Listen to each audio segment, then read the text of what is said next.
Breaking news mga kababayan, nako po, ito po ang sasabog na balita, nakakabog sa inyong umaga. General Pokis, sumabog. Malacanang, matataranta na. Hala ka, mga kababayan, may tanong Taranta na ang Malacanang? Nako mga kababayan ko, di ba inaresto po ito ng CIDG nung nakarang araw? Yung pangako ni BBM na may makukulong na mga politiko, ito pala ang kanyang pasabog. Ginaya si Donald Trump, parang Maduro. Mga kababayan, so ngayon, ito na, Philippine Air Force Retired General. Merong resback. Hala ka, mga kababayan ko, panoorin po natin. May malawakan bang magaganap na rally sa buong Pilipinas? Magkakaisa na ba mga Pilipino para labanan ng korupsyon? Di ba si Chavit Singson hinamon ng AFP? Binanatan si AFP Browner na tila tuta ng mga korap. Nako, eto na. Pakinggan po natin. Nakakagulat ito, nakakabog sa inyong dibdib. Panoorin po natin isa-isa. Tuloy pa rin ng pagpahayag ng mga sentimiento, yung mga protesta na ganyan, na mapayapa, na hindi gumagamit ng dahas, at naayon sa batas, naayon sa konstitusyon. So kami ay tiwala na pagpapatuloy namin yung mga, napanagutin itong mga nagkasala o itong mga magkakasala sa ating bansa, lalong-lalo na yung mga politiko, mga leaders na nandyan sa Kongreso, na ngayon uli yung ating budget, dapat hindi na maulit yun, saka mapanagot sila, makulong sila, mabigyan ng hustisya yung mga taong nasalanta ng bagyo o baha o yung mga namatay sa sakuna na hindi nabigyan ng tulong dahil kinurakot, ninakaw yung mga pera.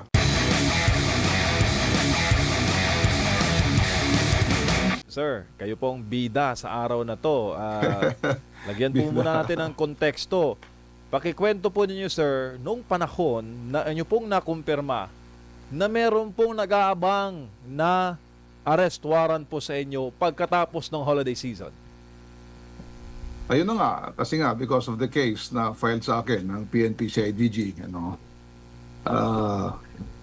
napag-alaman natin na merong na-issue kaagad na arrest warrant at natimbrihan naman tayo na yun nga, kasi pinasyal ko yung mga apo ko dyan sa malapit na bansa. Natimbrihan ako na huhulihin daw ako paglanding ko sa airport terminal. So, can you please just hear me out? No, all work management platform. So yan yung mga pasabog mga kababayan. Nagulat na lang ang buong bansa Itong pangako ni BBM na huhulihin niya mga buhaya. Anong nangyari? Ayun. Tuwang-tuwa, pumirma ng budget, tuwang-tuwa. Diba? Tuloy pa natin ito mga kababayan na magugulat kayo dito. Panoorin nyo hanggang dulo. Ano ba ang mga balak ni General Pokis na resback? yun na. Opo, meron kasi sir na mga pag-aresto. May mga pag-aresto po kasi na ina-announce sa media. Ngayon, kung hindi lang namin nalaman na may mga banta, malamang sa malamang, kung hindi alam ng media, talagang secretive yung pagkaka-aresto sa inyo, General, kanina. Maaring ganoon nga, pero inaasahan naman actually namin yung warrant of arrest. Ang kasi dyan, dahil yung kaso ko naman talaga ay available, ang plano talaga namin yun, kung merong warrant of arrest, magbo-voluntary surrender ako para ayusin na lang na maayos yung kaso. Pero yun nga, dahil nagpunta ko abroad, ang timbre sa akin ay, yun nga, arestuhin ako pag landing sa aeroplano, sa terminal.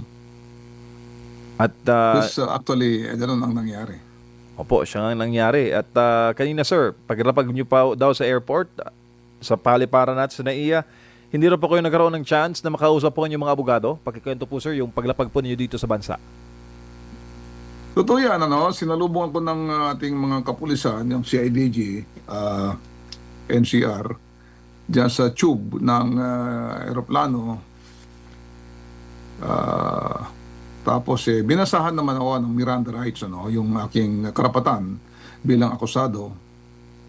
Pero paglabas namin ng terminal, pag nag-clear namin sa customs saka sa immigration, inaasahan ko na dahil nandun yung mga lawyers ko, ay payagan sila na mag-consult sa akin at makasama maski isa sa kanila kung saan ako dadalhin ng PNP CIDG. So unfortunately, hindi nga pinayagan na makalapit o makausap ako ng aking lawyers. Opo, sir, kayo po ay miyembro, no? Past president ng PMA Class 81, produkto po ng Philippine Military Academy sa inyo pong career sa Armed Forces. Never po kaming nakabalita na kayo po ay na-involved sa anumang irregularidad. Ano po para sa inyo bilang veterano? Ang sinapit po ninyo sa dulo po ng inyong karera na kayo lamang po ay naghahayag ng inyong mga puna sa pamahalaan. Totoo yan, ano? Although, of course, retired na ako, nakikita ko kasi bilang isang Pilipino at bilang dating sundalo na nagserbisyo na matagal sa ating bayan, nakikita ko na kawawa naman yung bayan natin. Marami mga kapwa Pilipino naghihirap. Tapos, yung ating mga ibinoto, yung ating mga piniling mga leader, yung ating mga politikong pinagkatiwalaan natin para magserbisyo sa atin, ay iba yung ginawa nila, di ba? Sa halip na serbisyohan tayo, yan, nilapastangan nila, nagnakaw sila. Yung mga dapat na pera gamitin sa mga proyekto para matulungan yung mga kababayan natin, lalo-lalo na yung mga mahirap, ay hindi nagawa. Naging ghost project. Ginamit nila yung pera, nakuha nila yung mga pera para sa pangsarili nila. So, napakasakit isipin yung gano'n nangyayari. Samantalang marami sa ating mga kababayan naghihirap. Opo, bago lang po si Partner Armar. Sir, you could have stayed silent eh. Meron po kayong kalayaan, no, na pumili na manahimik. Kim-kimi na lamang yung mga puna in your own at hindi po sa publiko at hindi po bumuo ng pangkat yung United People's Initiative para po magpahayag nga ng voice of dissent. Ano bang naging tipping point sa inyo, General? Bakit po kayo umabot sa pakikibaka po na ganito? At totoo yan, ano? Retirado na ako eh. Nagsilbisyo na ako sa bayan natin matagal sa Armed Forces, sa active service. Pero yun nga, buong buo pa rin yung aking pagmamahal sa aking bayan. Andyan pa rin yung idealismo sa akin. Lalo na naghihirap yung ating bayan. Tapos may mga naglalapastangan, may mga nagte-take advantage sa ating bayan. O yan, mga kababayan, check po natin ano sinasabi ng mga kababayan natin dito. Tinatakot nila mga tao para hindi magsalita against government. Bangag para tuloy-tuloy sila sa pagnanakaw. Nako po, ayaw nilang mapuna sa pagnanakaw nila. Bangag kasi, hala ka. Ginawa nila pagbabalik ng bansa ay huhulihin pero yung mga magnanakaw ay wala pa ring nahuhuli. Hala ka. So much salute you sir. Sana ganyan ang take ng lahat ng kasunduan at kasandalahan at kapulisan. Laging tapat sa tungkulin. Diba? Snappy salute sa iyo sir. General Pokis. Naku po mga kababayan ko, magugulat kayo dito.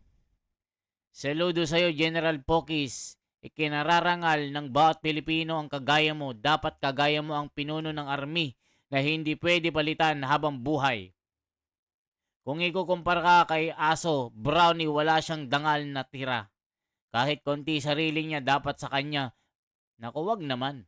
Dahil ikaw ay maka-Pilipino at tama ang pinaglalaban mo. Hala ka. Ngayon, budget pirmado na, baka puro na naman pagnanakaw mangyayari. Nako po mga kababayan ko. Dapat talaga mga kapulisan na yan, makasuhan din sila. Alam na ang batas na totoo, basta-basta lang sila nanguhuli, halaka. Pananakot nila yan para walang taong magtangkang magsalita. Nako po mga kababayan ko, magugulat kayo dito. bayan. So sa akin, hindi katanggap-tanggap yun. So sabi ko, we need to do something. And of course, yun nga, panagutin itong mga nagnakaw, mga naglapastangan, mga nagtaksil sa tiwala ng mga taong bayan. Panagutin sila. Unfortunately, imbes na sila mapanagot, makasuhan, makulong, ako ngayon na yun nga, nagpapahayag ng mga damdamin, yung puot at galit dito sa mga matinding corruption nito. Ako pa yung kinasuhan at dinidetain. Opo, General, mayong gabi si Admar po. Sir, marami daw Sumasakit ang kasukasuan? Baka sign yan na your mobility Ayan po si General Pokis mga kababayan na kanilang binanatan sa airport na hinuli nila. Imbes ang hulihin nila mga kababayan, yung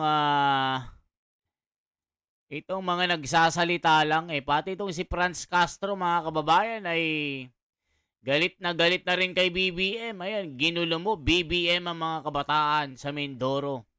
Maglabasa na tayo ng amoy. Ikaw lang naman ang may hawak ng pondo sa Pilipinas. Lahat ng pag-uutos mo, sinusunod namin. Ayan mga kababayan, si Franz Castro, galit na rin dito. Binanatan na po si BBM ngayon. Ako, parang nagkakalaglagan na. Tuloy pa natin. Nako po.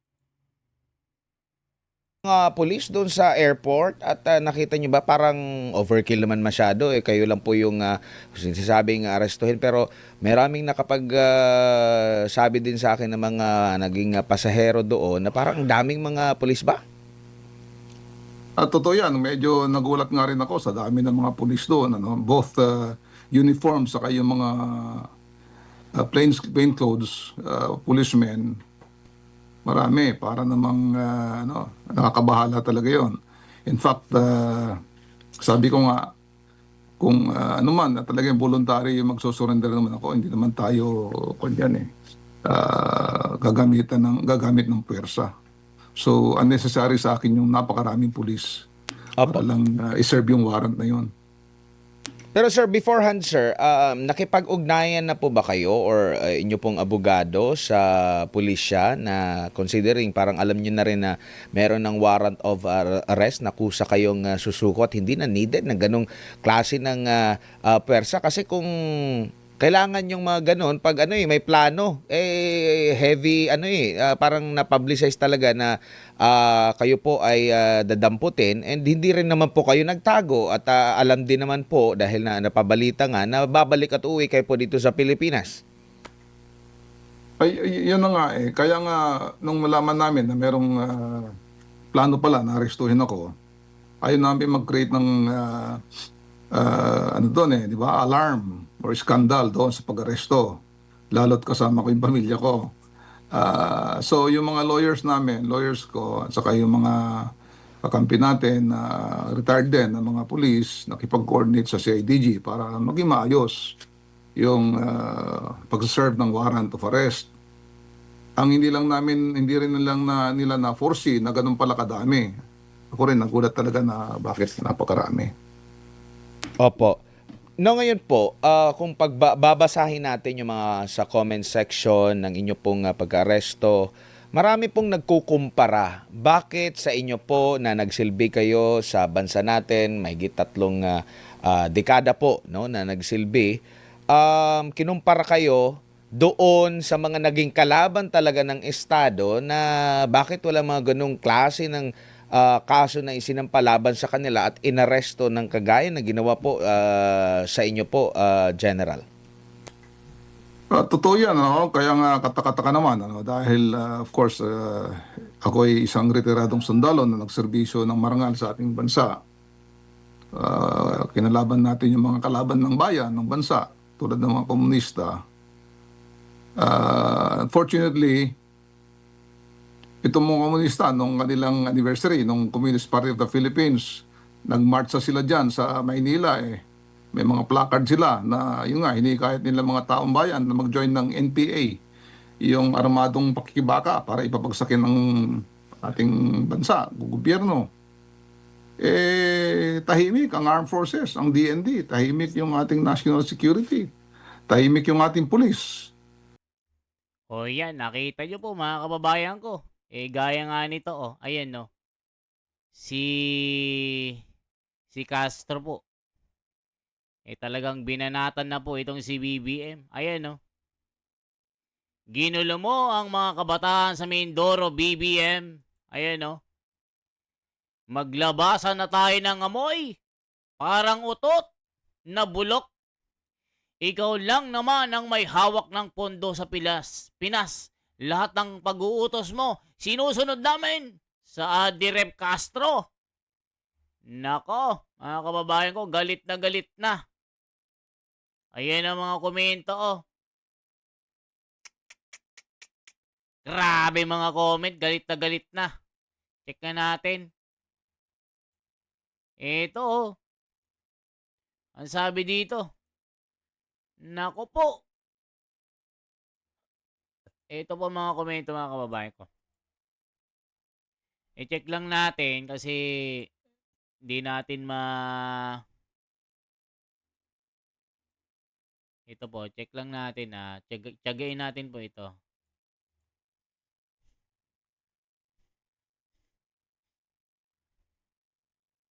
Ito po. Is there a record statement just ensure to avoid electrocuted? Ganyan sila katindi ngayon na lahat ng sinisiwalat at nagsasabi ng totoo ayon sa nakikita ng taong bayan, lalo na ang kumukundina sa maling ginagawa ng gobyerno, inaaresto. Alaka, mga kababayan ko. Ito po, ang pasabog ni Franz Castro ngayon. Diba? Ayan mga kababayan. Makikita niyo naman Diba? Pati itong mga nasa makakaliwa na dating kaibigan ni BBM, binabanatan na si BBM ngayon, mga kababayan ko. Ayan, tignan nyo. Tuwang-tuwa na naman, Yan, tuwang-tuwa si Sandro. Ayan, yung tatay, pipirma na ng 6.7 trillion. Tiniyak ni Speaker na inaprobohan ng pondo para sa 2026 ay gagamitin ng tama at hindi mauuwi sa korupsyon. Nako po. Tuwan-tuwa po yung anak ko. 15 billion. Ayan, Sabi naman ni Tito Soto, pinakamalinis sa budget so far itong 6.7 trillion.